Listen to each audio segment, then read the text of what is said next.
con Leandro Santoro después de lo que ha sido una jornada importantísima en el orden político en la República Argentina. Gracias por acercarte tan temprano, además después de tantos días de debates con una ley que finalmente se cayó. ¿Cómo le va? Bien, muchas gracias por la invitación. ¿Qué pasó ayer? Fue un capítulo más de una comedia de enredos que arrancó hace mucho tiempo, donde el gobierno trató de imponer una ley muy compleja, sin ningún tipo de preparación. Arranca mal esto cuando quieren mezclar todos los temas en una sola ley y llamar a sesiones extraordinarias. No se puede discutir la ley de salud mental, la de hidrocarburos, la reforma del Código Penal, la reforma del Código Civil en un mismo día, sin convocar a las comisiones que se necesitan. Se emperraron con eso, empezaron a plantear que la gobernabilidad dependía de que el Congreso les saque esa ley. Empezaron a negociar con los gobernadores y se dieron cuenta que iba a ser más difícil, entonces sacaron la parte fiscal. El presidente de la Nación, cuando le plantearon que había negociaciones, salió como loco a aclarar que no negociaba nada, lo que enrareció muchísimo el clima, porque entonces vos tenés un presidente que dice yo no negocio, acepto sugerencias, y por otro lado tenés al ministro del Interior o a operadores de él que hablaban con los diputados que quedaban desautorizados frente a esa imagen. Vimos una situación muy extraña que fue la sanción de ese primer dictamen que termina teniendo un dictamen blue, o sea, vos antes de llevar una ley a la sesión, a la Cámara, tenés que previamente en comisiones trabajarla.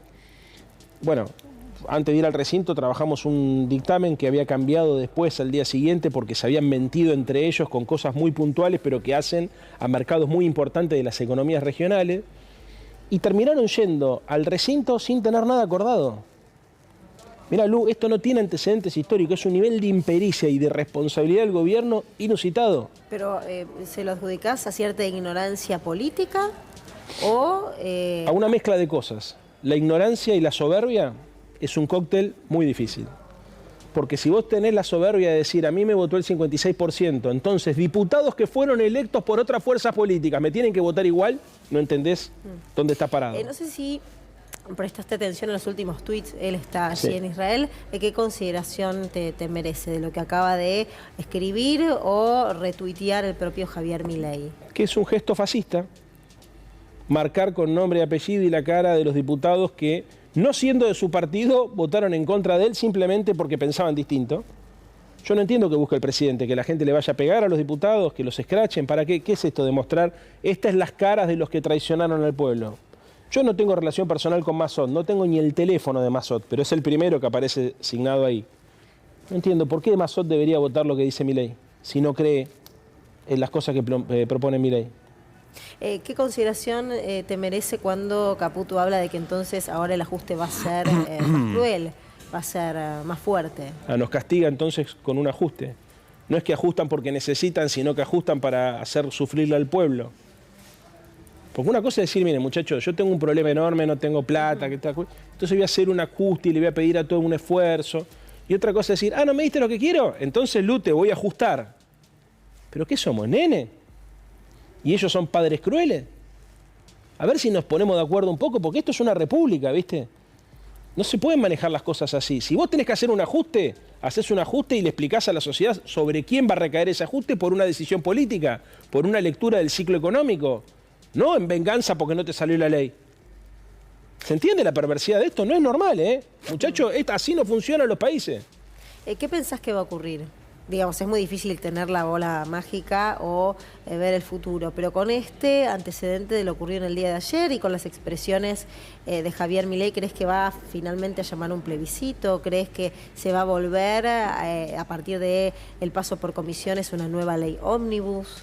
No sé qué van a hacer, porque ninguna de las dos alternativas son viables, Lu. Volver al recinto, volver a comisiones, después de haber insultado a los tipos que supuestamente te tienen que dar los votos para aprobar la ley, es difícil. ¿Que Massot ahora sí le va a votar la ley? ¿Se va a dejar apretar porque le publicaron en Twitter la foto, la cara? No sé, lo veo difícil. ¿Y lo del plebiscito qué va a ser? Es no vinculante. ¿Viste? ¿Y cuánta gente va a ir a votar? ¿Y qué le vas a preguntar a la gente? Si está de acuerdo en las 600 artículos, las 600 normas que contenía esa ley. ¿Qué vamos a mezclar? La ley de salud mental, la reforma del Código Penal, la reforma del Código Civil, la reforma del Código Aduanero, las privatizaciones, la autorización para tomar deuda, la reforma de la ley de hidrocarburos, la reforma de biocombustible, la reforma de la ley de glaciares, la reforma de la ley de bosque. ¿De verdad piensan que van a llamar un plebiscito para hacer todo eso? Porque ¿qué es lo que quiere? Él es muy infantil esto. Él dice, bueno, el plebiscito es por sí o por no a mí. Pero no, macho, no te elegimos rey. No, el plebiscito, en todo caso, el plebiscito del Beagle, es algo concreto. ¿Entendés? Esta ley no es algo concreto, son cientos de normas.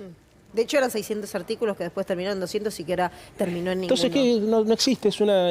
La quiero sumar a fantasía. Rosario Yerdi, que está aquí también en turno mañana, para que se sume a la charla que estamos teniendo con Leandro Santoro, diputado de Unión por la Patria, que ayer formó parte, por supuesto, de lo que ocurría en la Cámara de Diputados y que ahora está analizando lo que se viene en la Argentina. Rosario. ¿Cómo estás, Leandro? Te pregunto por cómo ves el funcionamiento del Congreso a partir de ahora. Obviamente que ahora funciona por el temario que me envió el presidente, pero el 1 de marzo empieza las sesiones. ¿Crees que puede llegar a funcionar sin Javier Milei enviando normativas y que ustedes, por ejemplo, puedan incluso ayudar a los gobernadores con normativas como la coparticipación del impuesto al cheque? Claro. Mira, yo creo que lo más importante acá es que el presidente recupere el equilibrio y el centro. Porque si vos sancionás leyes y él las veta, se puede presentar un conflicto de poderes todo el tiempo, ¿no? Yo no creo que esto pase, no quiero creer que esto vaya a pasar porque le agregaría más tensión a una sociedad que la está pasando mal. Entonces, el ruido político, ya aprendimos que el ruido político genera malestar económico. Con lo cual, espero que ese no sea el camino. Depende mucho, Rosario, de cómo Milei procese esta derrota. Él tiene que procesar esta derrota de forma madura y corregir. En las primeras horas no se está viendo eso. Se está viendo lo contrario. De hecho, él habla de una victoria. A partir de los retweets que recién estábamos mostrando, él considera que es una victoria y que hay un sector político que él denomina casta que quedó totalmente expuesto. Habla de una victoria. Lo que pasa es que no se entiende entonces por qué presentó la ley al Congreso. Porque si él tiene 38 diputados, el número mágico es 129, que es lo que te da el quórum. Si vos tenés 38 y no tenés 129, es porque vas a negociar con otros grupos que te van a aportar los diputados que te faltan. Si vas a negociar, entonces no le digas a la gente que no vas a negociar, que acepta sugerencias nada más, porque entonces la ley no va a salir. Entonces cuando no sale, porque se mintieron entre ellos durante todo este tiempo, fueron yendo y viniendo con cosas diferentes, desautorizando interlocutores, entonces ahora dice que no va a negociar. Pero entonces, ¿para qué presentaste la ley? ¿Vos pensabas que iba a ocurrir lo que ocurrió ayer? Obvio. ¿Sí? Sí. A ver, uno no quiere creer que vas a chocar contra el iceberg, porque viste que en la naturaleza humana está la vida, digamos. Viste, uno tiene esperanza. Yo dije, en algún momento, ojalá haya una negociación secreta, bien reservada, que aparezca sobre el final de la sesión. Pero no existió. Ahora, cuando vos leías todos los símbolos, los gestos que se iban dando, era obvio. A ver, Luciana, pasó una cosa insólita. Cuando empezamos a votar, Sí. primero votamos la declaración de la emergencia, después la delegación de facultades y después las bases.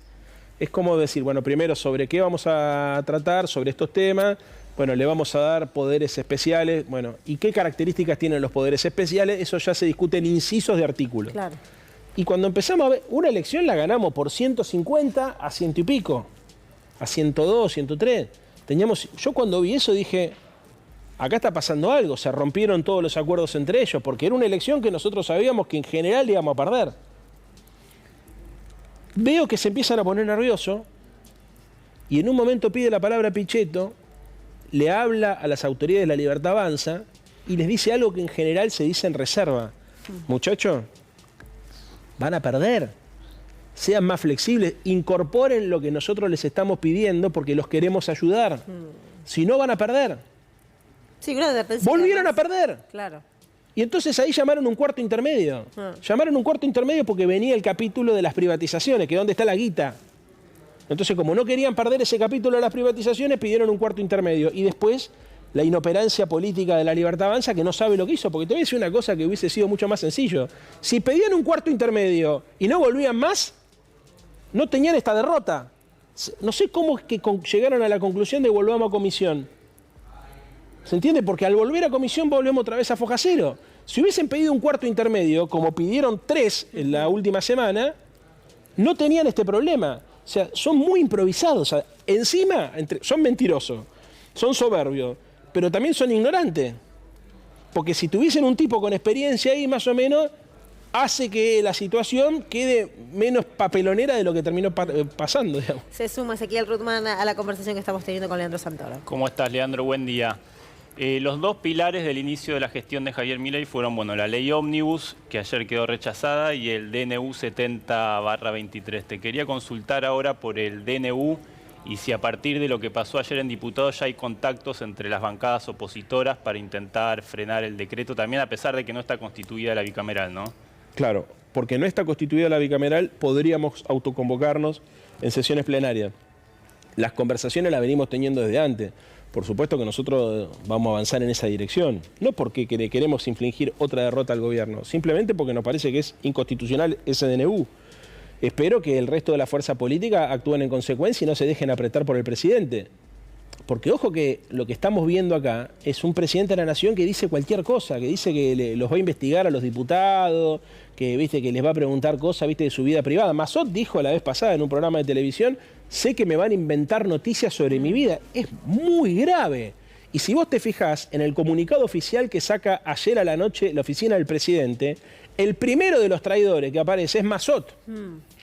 Siendo que su apellido empieza con M, no es que arrancaron por orden alfabético, sino por orden de importancia. ¿Quién lo tiene? Yo no tengo el teléfono de Massot, o sea, prácticamente no tengo relación. Acaba de tuitear Massot, me diste el pie perfecto para mostrarte cuáles son las repercusiones, qué es lo que está pasando en el día después de esta derrota política y directamente de la caída de la ley ómnibus. Gabriela, ¿vos me llegás a leer? Sí, dice, señor presidente Javier Milei, nosotros votamos a favor de las emergencias y las facultades delegadas que nos solicitó su gobierno.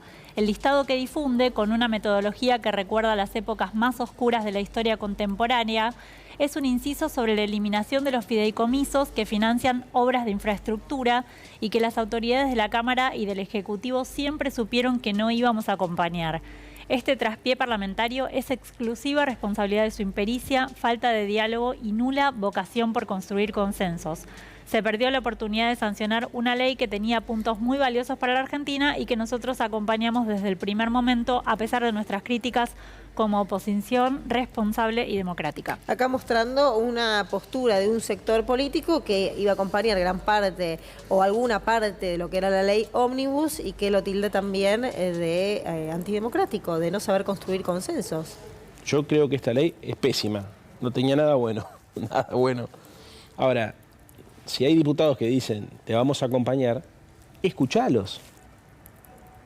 Escuchalos. ¿Sabes cuál es el problema, Calu? Primero arrancaron todo este periplo con una sobreactuación de la intransigencia. Nosotros sacamos el 56%, no negociamos. Después mandaron a negociar funcionarios del gobierno, pero le quitó respaldo presidencial. Entonces, esos funcionarios hablaban con los diputados, pactaban cosas y después no se cumplían. Principalmente con Guillermo Francos, ¿no? Hubo otros también, sí, hubo otros. Sí, pero digo, él quedó... Caputo también, el Caputo, el que fuma. Santiago Caputo, bueno. el armador Exactamente. político. Y hubo además otros funcionarios y miembros de Menem, o sea, gente que trabajó ahí.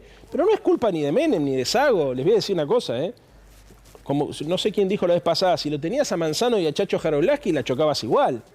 Porque el problema es la cabeza del poder político. Es el presidente que dice no voy a negociar, entonces que no tolera la frustración, le mienten a él, le dicen quédate tranquilo. Porque, esto es algo que me parece que la gente tiene que entender. Lo verdaderamente demencial de este proceso, que es lo que a mí, una de las cosas que más me preocupa, es que hayan llegado a la situación de ir al recinto a mostrar esto.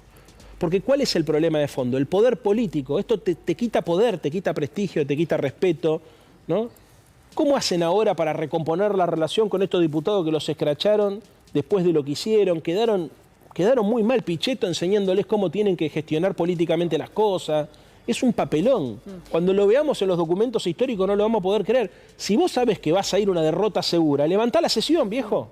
Sí, yo recién decía, trazando el paralelismo con su expresión de yo soy bilardista, fue el anti-bilardismo. Absolutamente. Si hay algo que tiene el bilardismo es garantizar la victoria y hacer acuerdos de lo que haya que hacer, esto en el terreno político, para poder llegar a buen puerto. Algo que no terminó sucediendo y que además estas advertencias han sido públicamente, de las mismas y propias de Miguel Ángel Pichetto, no solamente en el recinto, sino tiempo atrás, también en declaraciones, cuando él directamente habló de un gobierno con coparticipación y de un diálogo que tenía que llevar adelante Javier Milei para tener un buen gobierno y que finalmente salga la ley que no terminó saliendo. Gaby Zumate. Sí, Leandro, ¿no crees que puede ser algo que el gobierno de alguna forma pueda aprovechar para decir, bueno, nosotros vinimos a plantear esto en la campaña, es la política o la casta política que no nos deja gobernar, que es un poco lo que está diciendo el gobierno hoy? ¿Crees que se puede avanzar de esa manera y, digamos, respondiendo a lo que se supone que fue el mandato de su electorado? Porque el gobierno siempre se paró sobre yo tengo el 56%, ¿no? Sí, está bien, pero vos tenés el 56% en un balotaje. Pero resulta que durante el año hubo un montón de elecciones provinciales donde se votaron diputados y senadores y la gente no te votó. Y te tocó ser presidente en ese contexto. No es que caprichosamente porque a alguien se le ocurrió que Milei iba a tener menos diputados, la gente no lo votó. No tiene los diputados que necesita cualquier presidente para imponer las cosas de la manera que él las quiere imponer, a capricho. Pero si yo me decís, tenés 150 diputados, bueno, estamos frente a un tipo que en todo caso tiene una vocación autoritaria y le impone, pero es inteligente. Ahora, si vos tenés un tipo que actúa de esa manera, pero no tiene 150 diputados, tiene 38, es ahí donde te hablo de soberbia y de ignorancia. Ahora, Leandro, te pregunto por el rol del peronismo. ¿Logró en el Congreso mantenerse unido, más allá de los 3 diputados de Tucumán que están en la lista del bien, según Javier Milei? Pero ¿cómo tiene que actuar a partir de ahora con un gobierno que apunta contra la política, que no mira al Congreso, pero que también el peronismo, ayer veía algunos editorialistas de canales que responden a Javier Milei que decían el peronismo es golpista, quieren tirar abajo al gobierno de Javier Milei? Acá fueron los aliados, ¿no? En todo caso. Es que es una cosa insólita.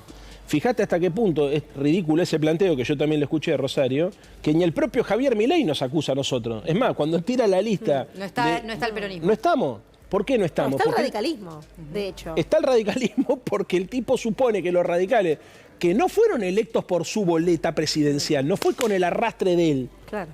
Esto es muy importante. Yo entiendo que vos digas, mirá, si yo te presto mi nombre, Rosario, para que vos seas diputada nacional por tu provincia y vas con mi boleta, entonces tenés que tener una cierta reciprocidad. Ahora, resulta que Rosario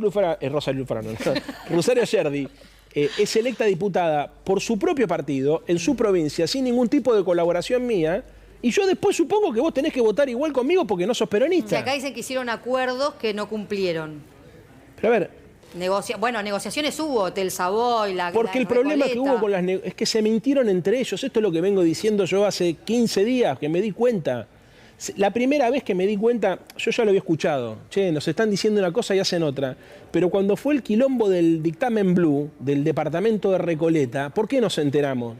Porque se habían comprometido a hacer una cosa y cuando fueron al papel, los gobernadores vieron otra. Puntualmente una de las cosas que sé es el corte del biodiesel, el porcentaje de corte de biodiesel. Decía otra cosa. ¿Qué es el porcentaje de corte del biodiesel? Es una actividad económica que en algunas provincias como Córdoba, Santa Fe o Tucumán generan miles de puestos de trabajo y millones de dólares. ¿Está? Entonces, no es una pelotudez esto. Los tipos le dijeron que iban a poner un corte y pusieron otro corte. Les mintieron. Al mentirles en ese papel, nos enteramos lo que pasó. Y acá pasó lo mismo. Ustedes vieron que nosotros, fue una cosa insólita esta, perdón, ¿no? Pero no quiero aburrir, pero que leían los artículos. Sí. O sea, era una ley de 300 y pico de artículos, de 500 páginas, y se suponía que iban a llevar adelante una sesión leyendo los artículos textuales, no los párrafos, todo el artículo, toda la ley. Un diputado saltó Monzó y dijo, muchachos, vamos a estar 10 días. ¿Por qué hicieron eso? Porque no tenían pactado en escrito lo que supuestamente se habían comprometido a hacer. Entonces se mienten entre ellos. Cuando vas y escuchás que lo que figura en la ley no es lo que vos querés, no te lo voto. De hecho, ayer a la mañana, el ministro Caputo habló con gobernadores y justamente les prometía recursos para las provincias, con gobernadores de Juntos por el Cambio, y le decían, bueno, ¿y dónde va a quedar escrito eso? No, en ningún lado, es de palabra. Bueno, eso también generó... Y hoy se levantó diferente Caputo, porque lejos de esas negociaciones, lo que dijo es que el ajuste iba a sentirse mucho más. Leandro, gracias por haberte acercado aquí a C5N, en turno mañana con las diferentes voces de lo que ha sido ayer una jornada sin precedentes en la Argentina. Sin precedentes. Gracias.